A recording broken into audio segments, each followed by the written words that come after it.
Bonjour et à nouveau bienvenue à Corte pour une nouvelle randonnée, cette fois-ci une randonnée guidée par Altipiani et Agnès, qui est mon accompagnatrice de montagne préférée à Corte et en Corse. Un nouveau documentaire pour ma playlist Corsica Bella. Le jour appartient aux randonneurs qui se lèvent tôt. Nous démarrons à 7h30 ce lundi 24 octobre et d'un coup de voiture sur une route déserte, nous montons depuis Corte environ 300 mètres d'altitude jusqu'à 1300 mètres d'altitude.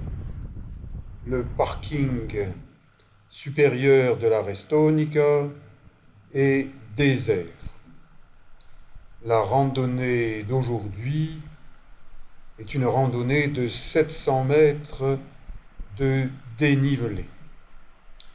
Je l'ai déjà réalisée 2 fois. La première, c'était avec Agnès. Il faisait un temps de cochon corse. Une pluie à se trouver trempée, mais pas complètement parce que j'avais acheté des bons vêtements de montagne chez Agnès, magasin Altipiani de Corte, et ça s'est bien passé. On est monté sous la pluie, on est redescendu sous la pluie. Les images étaient tellement tristounettes que je ne les ai jamais utilisées. En ce petit matin, eh bien, il fait beau. Nous montons à l'ombre des hautes cimes. Il fait un peu frais, mais pas trop, hein. Depuis 2013, je randonne de temps en temps dans les pas d'Agnès. Elle est accompagnatrice moyenne montagne et également monitrice d'escalade, ce qui fait que, en suivant ses pas, je peux me permettre, avec son accord bien sûr, de faire quelques pas d'escalade, histoire de me rappeler quand j'avais 30 ans, il y a une quarantaine d'années. C'est l'automne, certains petits arbres ont revêtu leur parure d'automne, jaune, orangé, genévrier nain, et puis un petit buisson qui pique, je crois que ça s'appelle épinette, et il vaut mieux avoir un pantalon long, un peu épais, plutôt que de passer en short dans ce genre d'endroit. Et mieux vaut avoir de bonnes chaussures de montagne pour crapahuter sans glisser. Allez, Papy Eric, 72 ans, je me souviens des gestes que j'ai souvent faits quand j'étais jeune. Bon, aujourd'hui, ces gestes sont plus lents, plus difficiles, mais du moment que j'arrive encore à monter, hein, à mon âge, faut pas se plaindre. Bon, d'accord, je m'entretiens, je ne suis pas le seul. Et quand je vois tous ces jeunes étudiants à Corte, le cul collé sur une chaise de bar, avec une clope dans une main et un verre d'alcool dans l'autre, et la nuit, ils dorment pas, et ils empêchent les randonneurs de dormir. Je suis très content de ce pantalon que j'étrenne. Eh bien, je trouve qu'il me va comme un pantalon d'escalade. C'est un pantalon d'escalade, ça n'est pas un pantalon de ville. Pour chaque action, mieux vaut avoir l'équipement qui convient. Eh bien, en montagne, on y va avec un équipement de montagne. Et quand on passe justement dans ces genévriers nains qui piquent un peu, eh bien, il vaut mieux avoir un bon pantalon. Si vous voulez suivre mes pérégrinations en montagne et ailleurs, abonnez-vous à ma chaîne Éric Long YouTube, c'est gratuit. Vous faites ce que vous voulez, mais au moins vous êtes informé quand une de mes vidéos nouvelles apparaît. Ben voilà, vous recevez l'information après, vous regardez pas, vous mettez un commentaire, vous n'en mettez pas. C'est comme vous voulez. Ces rochers, c'est donc la 3e fois que j'y viens. La première fois, avec Agnès, il faisait mauvais de chez mauvais. L'année dernière, pratiquement à la même période des vacances de la Toussaint, mais il faisait déjà froid, il y avait de la glace sur les rochers. J'étais avec Louis Moulenc, mon accompagnateur, quand je ne suis pas avec Agnès, et on a fait un petit parcours délicat, il y avait de la glace, et on a traversé ces dalles qui ont été lissées, polissées par le passage des glaciers il y a longtemps, et à un moment j'ai dit à Louis, ah, ici ça va, sauf que j'ai mis le pied sur un morceau de glace, et que j'ai fait une chute, glissade, qui aurait pu être fatale si Louis ne m'avait pas intercepté fort efficacement en chemin en m'attrapant par le bras, et je portais un vêtement de chez Altipiani. Donc merci à Louis et merci à Altipiani. Sinon je n'aurais pas été là pour vous raconter, il y avait une barre rocheuse où j'aurais certainement terminé en petits morceaux. Eh oui. Il y a 1 an, je suis tombé ici, et c'est pas pour autant que je n'y remonte pas. Regardez le petit point rouge. C'est moi, et Agnès, elle est en rouge et noir. Elle doit être supportrice soit du RCT Toulon, soit du RCT Toulouse. Crapahuté dans les rochers. Eh bien, ça n'est pas là où il semble que c'est le plus difficile, que c'est le plus dangereux. Et c'est justement sur ces dalles lisses où on a l'impression qu'il y a moins de risques qu'on est le plus en danger. Par contre, lorsque la pente se redresse, comme là, bon, ça n'est pas encore de l'escalade, c'est du crapahut. Enfin, du crapahut escalade, parce que là, eh bien, il y a un pas qui, au premier abord, me pose problème. Et il a fallu que je réfléchisse, que je m'y reprenne à 2 fois pour trouver les bons placements de pieds, de mains, et franchir cet obstacle. C'est pas pour tout le monde, mais du moment que j'arrive encore à faire certaines choses, eh bien, j'en suis content. Et je vous dis à vous qui êtes plus jeunes, bougez-vous pendant que vous le pouvez, parce que si vous attendez, eh bien après vous risquez de ne plus pouvoir. Voyez ce petit point rouge qui monte? Eh bien là on est à peu près à 2000. Eh bien c'est beau, hein? 72 ans, je me promène encore à 2000 mètres en Corse. Et j'espère bien, pour mes 74 ans, retourner au Népal et passer à nouveau la barre des 5000 mètres en randonnée dans les Annapurna. Mais bon, ça c'est un rêve pour dans 2 ans, et il peut se passer beaucoup de choses en 2 ans. Chaque jour compte, chaque mois compte, chaque année compte, et plus on avance, et plus ça compte. Agnès me montre que on peut monter avec grâce, agilité. Elle grimpe comme une femme légère, et moi je grimpe comme un vieux randonneur, vieux montagnard. Je surveille davantage chacun de mes gestes, mais bon, je continue et j'avance encore et encore. Monter, faire un pas, un autre pas, beaucoup d'autres pas, et au bout de quelques heures, eh bien, on est au-dessus des 2000 mètres, au niveau de ce lac Rinoso, où je ne me suis pas encore baigné, parce que la première fois, il faisait tellement mauvais, il y avait tellement de vent, de brouillard, on voyait même pas le lac. Et quand j'y suis remonté avec Louis, il faisait beau. J'avais fait un demi-tour de lac et à ce moment-là, il n'a plus fait beau, donc je ne me suis pas baigné.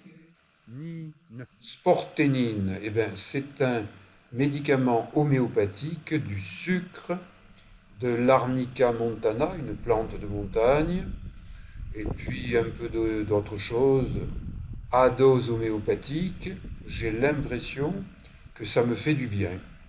Donc, j'en suis content et je vous le dis. Là, j'ai ma deuxième caméra, une ancienne GoPro H4, tandis que la nouvelle, c'est une H10, et je la positionne pour filmer mon entrée dans l'eau, mon petit bain, pendant que Agnès, elle, manie la caméra d'une seule main. Eh bien, quand vous avez une caméra en main, même si elle est petite, utilisez les deux mains. Ça permet de stabiliser l'image mieux que d'une main. Mais c'est vrai que les jeunes, avec leur habitude de téléphone, qui tiennent d'une main, moi je suis un vieux machin qui est toujours tenu chacune des caméras à deux mains. Je viens de faire mon exercice inspiré du yoga. Je l'ai inventé quand j'avais 20 ans pour me baigner en eau fraîche et ça fait une cinquantaine d'années que je constate qu'il fonctionne et qu'il m'aide à me baigner quand l'eau est fraîche.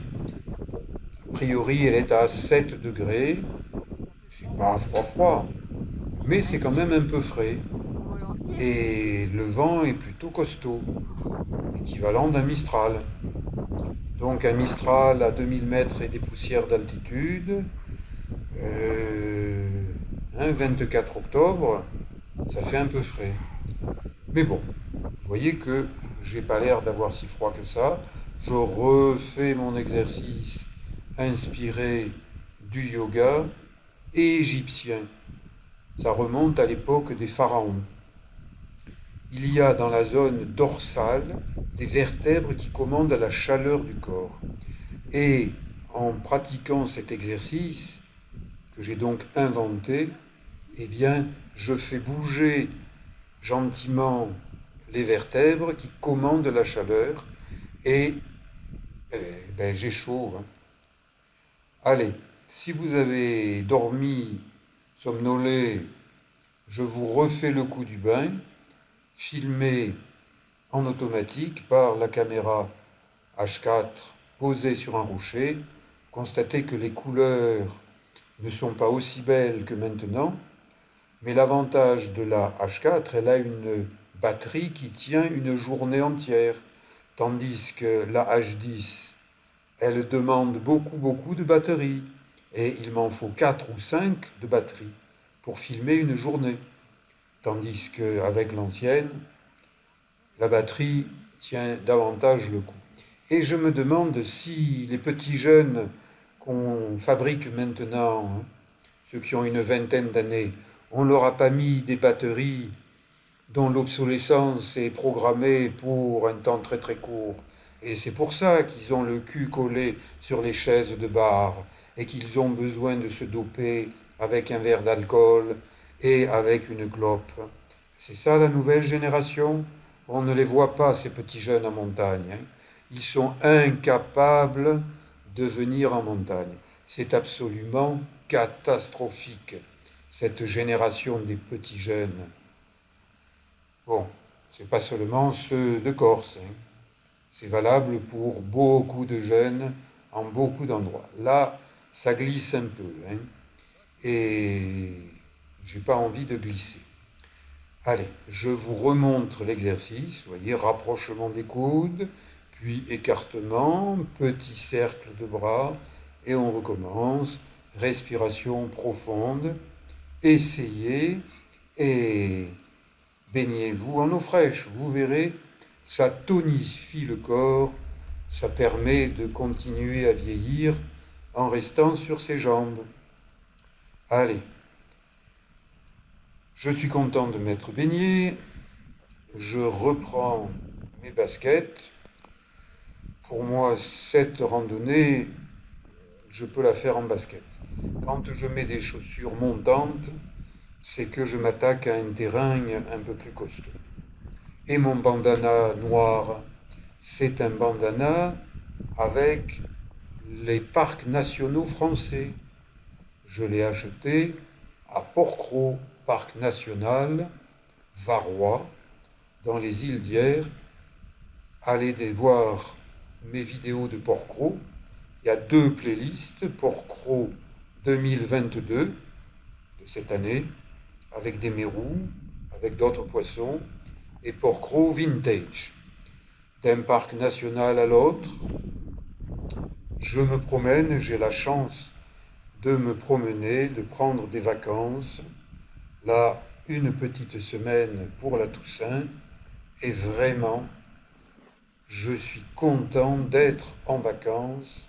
Il fait beau, le fond de l'air est vivifiant. Ça, c'est une mare aux vaches, hein. Il y a des bouses de vaches partout autour, et même dedans, hein. Ne pas s'y baigner. Et je marche vers un deuxième lac, plus petit, avec une prairie autour. Là aussi, c'est un lac un peu pour les vaches. Je n'ai aucune envie de me baigner dans ce lac à vaches. Cette petite fleur m'intrigue, on dirait un pissenlit, mais je ne suis pas absolument certain que ça en soit un, même si ça lui ressemble. Et là, c'est une petite fleur rose que je ne connais pas. Elle a une longue tige. Il paraît qu'on appelle ça l'herbe au bouquetin. Bon, je n'ai pas vu de bouquetin dans ce secteur. Il y en a du côté d'Ascq, là où Louis randonne beaucoup, où je me suis baigné en hiver en cassant la glace. Ça, c'est un cairn mal placé. Et Agnès, elle n'aime pas les cairns qui n'ont pas lieu d'être. Donc, eh bien, elle rend les pierres aux pierres et elle en est contente. Ben, du moment qu'elle est contente, hein, il ne faut pas la contrarier. Je ne vais pas aller rebâtir un cairn qu'elle a démoli. Et les cairns, ils ont des fonctions de signalisation du chemin. Mais maintenant, il y a des touristes qui font des cairns comme d'autres en ville font des tags en mettant leur nom et un tel aime un tel. Un peu la même chose en montagne. Heureusement, ces 2 lacs, Rinozu, eh bien, il y passe peu de gens. Le GR20 passe au-dessus, mais pour venir jusqu'au lac, il faut faire un détour. Et en général, les randonneurs qui pratiquent le GR20, ils restent sur le GR20, ils évitent les détours. Des petits champignons nourris aux bouses de vache et une eau qui semble claire. Mais bon, un bain par jour, ça suffit. Donc, j'ai pris mon petit bain, je suis content, je n'ai pas envie d'abuser. J'admire le cadre grandiose offert par Dame Nature. Agnès est une passionnée de photos, mais là, eh ben, elle fait comme les jeunes. Elle a sorti son téléphone magique qui fait aussi des vidéos. Merci Agnès de m'avoir guidé 2 fois jusqu'à ces lacs et aujourd'hui avec du beau temps. Allez, il me reste à crapahuter. je constate que chaque geste est de plus en plus difficile à réaliser. Mais bon, puisque j'arrive encore à me promener tranquillement comme un papy à 72 ans en Corse, je vous dis à bientôt pour d'autres randonnées. Une prochaine randonnée avec Agnès, une autre avec Louis. Allez, merci.